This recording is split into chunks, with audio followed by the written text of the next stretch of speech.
Welcome everyone to our YouTube channel. आज के video में गैमा फंक्शन ये टॉपिक का फोर्थ प्रॉब्लम स्टडी करेंगे और ये इंटीग्रल कैलकुलस यूनिट में आता है। क्वेश्चन आपके सामने लिखा है यहाँ proof that integral 0 to 1 x to the power n minus 1 log of 1 by x to the power m minus 1 into dx equal to gamma function of m by n to the power m। तो चलो हम ये problem solve करेंगे और problem solve करने के लिए जो फार्मूलेज यूज करेंगे, देखो राइट साइड में हमने यहाँ फार्मूलेज लिखे हैं तो इसी का हमें यहाँ पे यूज़ करना है। लेकिन वीडियो में आगे बढ़ने से पहले वीडियो को लाइक कर दीजिए, शेयर कर दीजिए और हमारे चैनल को सब्सक्राइब ज़रूर करिएगा। तो चलो प्रॉब्लम सॉल्व करेंगे। सबसे पहले हम क्या करेंगे, ये जो गिवन इंटीग्रल है हम इसको एज अ आई लेंगे और फिर इसको गैमा फंक्शन के स्टैंडर्ड फॉर्म में कन्वर्ट करेंगे। देखो गैमा फंक्शन का डेफिनेशन हमने यहाँ साइड में लिखा है और हमें उसी फॉर्म में जो है गिवन इंटीग्रल को कन्वर्ट करना पड़ेगा। तो सबसे पहले हम गिवन इंटीग्रल को एज अ आई ले रहे हैं, सो हमने यहाँ लिखा है let I equal to given integral as it is लिखेंगे integral 0 to 1 x to the power n minus 1 bracket में है log of 1 by x to the power m minus 1 into dx। देखो ये कंफ्यूजिंग प्रॉब्लम भी है, number of students ये exam में नहीं सॉल्व कर पाते हैं। तो जैसा हमने कहा ये गिवन इंटीग्रल को गैमा फंक्शन के स्टैंडर्ड फॉर्म में कन्वर्ट करना है। देखो गैमा फंक्शन ऑफ n का स्टैंडर्ड फॉर्म या फिर बोलो डेफिनेशन आपके सामने है, तो हमें वो फॉर्म में इसको कन्वर्ट करना है। तो इसके लिए हम सबसे पहले यहाँ क्या करेंगे, पुट करेंगे log ऑफ 1 by x के जगह t पुट करेंगे। इसका मतलब हम सब्स्टिट्यूशन मेथड का यूज करेंगे। सो log ऑफ 1 by x के जगह t पुट करेंगे। अब यहाँ से x का वैल्यू फाइंड आउट करने का प्रयास करो। सबसे पहले log को राइट साइड में शिफ्ट कर दिए तो वो हो गया exponential e to the power t और फाइनली हमें x मिल गया e to the power minus t। ठीक है, हमने इनडायरेक्टली हमने यहाँ रेसिप्रोकल ले लिए। अब इसको डिफरेंशिएट किए तो x का डिफरेंशिएशन dx और राइट साइड में डिफरेंशिएशन हो गया minus a to the power minus t into d t. ठीक है, तो क्या पुट करना है, कैसे रिप्लेसमेंट करना है वो आपको समझ में आ गया। तो जहां कहीं पे भी x होगा उसके जगह e to the power minus t put करना। ठीक है, जहां पे भी log ऑफ 1 by x होगा उसके जगह t पुट करना और जहां पे भी dx होगा उसके जगह minus e to the power minus t d t ऐसा पुट करना। ठीक है, तो रिप्लेसमेंट क्या क्या करना है आप समझ गए। अब हम पुट करेंगे, लेकिन पुट करने के पहले लिमिट को एक बार चेक कर लो क्योंकि गिवन जो लिमिट है 0 1 वो x की लिमिट है, जबकि अब हमें t के फॉर्म में पुट करना है तो t की अलग से लिमिट फाइंड आउट करना पड़ेगा। तो x का लोअर लिमिट 0 है एंड x का अपर लिमिट 1 है। तो क्या करो, ये जो x का लोअर लिमिट और अपर लिमिट है इसको log of 1 by x is equal to t इसमें x के जगह पुट करना। देखो ये ऊपर में जस्ट इसके ऊपर में जो log ऑफ 1 by x है ना, इसमें हमें पुट करना है। ठीक है, तो log ऑफ 1 by 0 देखो x की वैल्यू 0, तो ऐसे में t की वैल्यू यहाँ पे इन्फिनिटी आ जाएगा क्योंकि log 1 by 0 log इन्फिनिटी होता है या नहीं इन्फिनिटी। तो t का लोअर लिमिट हो गया इन्फिनिटी। उसके बाद नेक्स्ट x का वैल्यू 1 यानी अपर लिमिट जो है वो अगर आप पुट करोगे log of 1 by 1 is equal to t, so log 1 0 हो जाएगा। ठीक है, सो फाइनली t का अपर लिमिट हमें 0 मिल जाएगा। ठीक है ना, तो हम यहाँ पे लिख लेंगे। तो इस तरह से हमें t का लोअर लिमिट अपर लिमिट निकालिए जो कि हो जाएगा इन्फिनिटी एंड 0। तो ये काफ़ी इंपॉर्टेंट रहता है क्योंकि जब कभी भी आप सब्स्टिट्यूशन मेथड से जब आप सब्स्टिट्यूट करते हैं तो लिमिट को भी आपको चेंज करना होता है। पहले जो लिमिट दी थी वो x की थी, अब जो हमने लिमिट फाइंड आउट किए हैं वो t की लिमिट है। और अब हम यहाँ पे इंटीग्रल बनाएंगे। So I equal to integral, so now infinity to 0, lower limit infinity upper limit 0, जैसा हमने कहा था t की lower limit and upper limit है।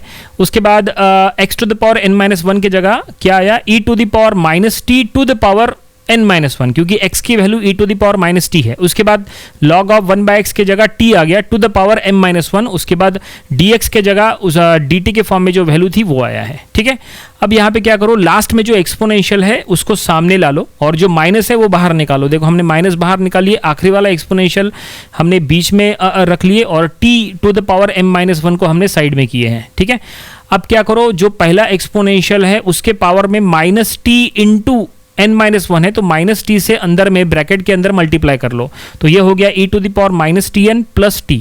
और जो साइड में एक्सपोनेंशियल है उससे अगर आप ये एक्सपोनेंशियल को मल्टीप्लाई करेंगे तो उसका जो पावर है वो माइनस टी इसमें यहाँ पे ऐड हो जाएगा। और अब देखो यहाँ पे प्लस टी माइनस टी है, एक्सपोनेंशियल के पावर में वो कैंसिल होने के बाद क्या बचेगा। और हमने यहाँ पे इंटीग्रल का जो लिमिट है वो चेंज किया है। देखो पहले इंटीग्रल का लिमिट इन्फिनिटी टू 0 था, लेकिन हमने अब 0 टू इन्फिनिटी लिखे। उसके लिए हमने इंटीग्रेशन की प्रॉपर्टी यूज की, हमने माइनस को वहां से निकाल दिए। माइनस अगर आप निकालते हैं तो लिमिट चेंज हो जाती है। और फाइनली अब कंपेयर करो, क्या ये गैमा फंक्शन के स्टैंडर्ड फॉर्म में है? नहीं, अभी भी ये गैमा फंक्शन के स्टैंडर्ड फॉर्म में पूरी तरह से नहीं आया है। तो हमें एक और सब्सटीट्यूशन यहाँ पे करना पड़ेगा, कुछ और सब्सटीट्यूट करना पड़ेगा। जो exponential e to the power minus t n है, तो ये माइनस टी एन में टी एन के जगह कोई दूसरा वेरिएबल ले लो, जैसे for example z। So put t n equal to z। अब यहाँ से t की वैल्यू निकालो तो वो आ गया z बाय एन। तो डिफ्रेंशिएट करेंगे अगर आप तो t का डिफ्रेंशिएशन dt, राइट साइड में z का डिफ्रेंशिएशन dz बाय n। ठीक है, तो अब लिमिट भी चेक कर लेते हैं। देखो अब जो है हम पूरा integral in the form of z तैयार कर रहे हैं। तो चलो देखते हैं लिमिट क्या होता है। तो आपको क्या करना है, t का लोअर लिमिट क्या है? 0। उसको उसके थ्रू अगर आप z का लोअर लिमिट निकालते हैं तो वो भी 0 आएगा। उसके बाद t का अपर लिमिट इन्फिनिटी है, तो z का अपर लिमिट अगर आप निकालने को जाएंगे तो वो भी इन्फिनिटी आएगा। उसके लिए आपको क्या करना है, देखो जो हमने t का लोअर लिमिट अपर लिमिट है वो tn is equal to z ये इक्वेशन में पुट करना है। ठीक है, तो आपको समझ में आ जाएगा कि z का लोअर लिमिट और अपर लिमिट क्या है। ठीक है, ये काफ़ी इंपॉर्टेंट होता है, सही जगह सही वैल्यू पुट करना। ठीक है, तो देखो t का लोअर लिमिट अपर लिमिट आपको यहाँ पुट करना है। देखो tn इक्वल टू z में यहाँ पुट करना है। ठीक है ना, तो इससे आपको z का लोअर लिमिट अपर लिमिट मिलता है। तो चलो अब सब्सटीट्यूट कर लेते हैं। फाइनली जो नया इंटीग्रल है वो अब in the form of z बनेगा। लिमिट वही रहेंगी इंटीग्रल की, फ्रॉम 0 टू इन्फिनिटी। ठीक है ना, जो t की थी वही z की लिमिट रहेंगी। और अब exponential e to the power minus z हो जाएगा into t to the power के जगह अब t का value z by n to the power m-1 ऐसा हो गया। और आखिरी में dt के जगह dz बाय n हो गया। अब एक काम करो, यहाँ पे जो डिनोमिनेटर में n है, जो कांस्टेंट है, वो आप बाहर ले लो। ठीक है ना, डिनोमिनेटर के n को हम बाहर लेते हैं। तो देखो n को बाहर लेने पर ये क्या होता है, लेकिन पहले यहाँ पे हम क्या करेंगे, देखो इंटीग्रल देन एक्सपोनेंशियल टर्म लिखे e to the power minus z, then z वाला टर्म लिखे और n को देखो साइड में निकाल लो पहले और फिर बाहर निकालते हैं। देखो 1 by n to the power m-1 ऐसा हो जाएगा। देखो ठीक है, इंटू dz बाय n। अब ये दोनों n को जैसा हमने कहा बाहर निकाल लो। ठीक है, उससे एक परफेक्ट इंटीग्रल फॉर्म हमें मिल जाएगा और वही गैमा फंक्शन के स्टैंडर्ड फॉर्म में आ जाएगा। देखो हम बाहर निकालने के बाद ये हो रहा है 1 by n to the power m-1 into n। ठीक है, और n का पावर यहाँ पे 1 है। और अब इंटीग्रल अंदर में क्या क्या बचेगा, integral 0 to infinity e to the power minus z into z to the power m-1 into dz। अब ये फाइनली गैमा फंक्शन के स्टैंडर्ड फॉर्म में आ चुका है। तो 1 by n to the power m-1 plus 1 हो जाएगा, क्योंकि दोनों n को मल्टीप्लाई किए हैं तो जो पावर है वो ऐड हो गया। और अब देखो इंटीग्रल की जगह हमने गैमा फंक्शन ऑफ m लिखे, क्योंकि जैसा हमने कहा था ये अब गैमा फंक्शन के स्टैंडर्ड फॉर्म में आ चुका है। देखो standard form in the form of x था, लेकिन ये standard form in the form of z है। ठीक है, वहां पे n था तो गैमा फंक्शन ऑफ n था, यहाँ पे m है तो गैमा फंक्शन ऑफ m। अब इसको प्रॉपरली सेट कर लो तो ये हो गया gamma function of m by n to the power m। और इसको सॉल्व करने की जरूरत नहीं, चेक कर लो क्या यही RHS है। यस, प्रूफ दैट में जो इक्वेशन में प्रूफ करने के लिए कहा था यही RHS है। तो फाइनली हम यहाँ पे जो प्रूफ दैट में था लिखा वो हम यहाँ लिख लेंगे। सो देयरफॉर जो प्रूफ दैट में इंटीग्रल है वो हमने लिख लिए, is equal to gamma function of m by n to the power m, hence proved ऐसा हम लिख लेंगे। और फाइनली प्रॉब्लम यहीं पे कंप्लीट हो गया। उम्मीद करते हैं कि ये पूरा प्रॉब्लम आपको समझ में आया होगा। ये प्रॉब्लम आपको अपनी प्रैक्टिस बुक में ज़रूर सॉल्व करके देख लेना चाहिए।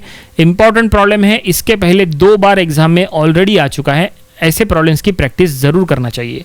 तो ये था गैमा फंक्शन, जो कि इंटीग्रल कैलकुलस यूनिट में ये प्रॉब्लम नंबर 4। इसके पहले के 3 प्रॉब्लम्स वो भी आप स्टडी कर लीजिए, और इसके आने वाले दिनों में हम इसके और भी नंबर ऑफ प्रॉब्लम्स कवर करेंगे ताकि इसकी और अच्छे से प्रैक्टिस हो जाए। तो मिलते हैं नेक्स्ट वीडियो में।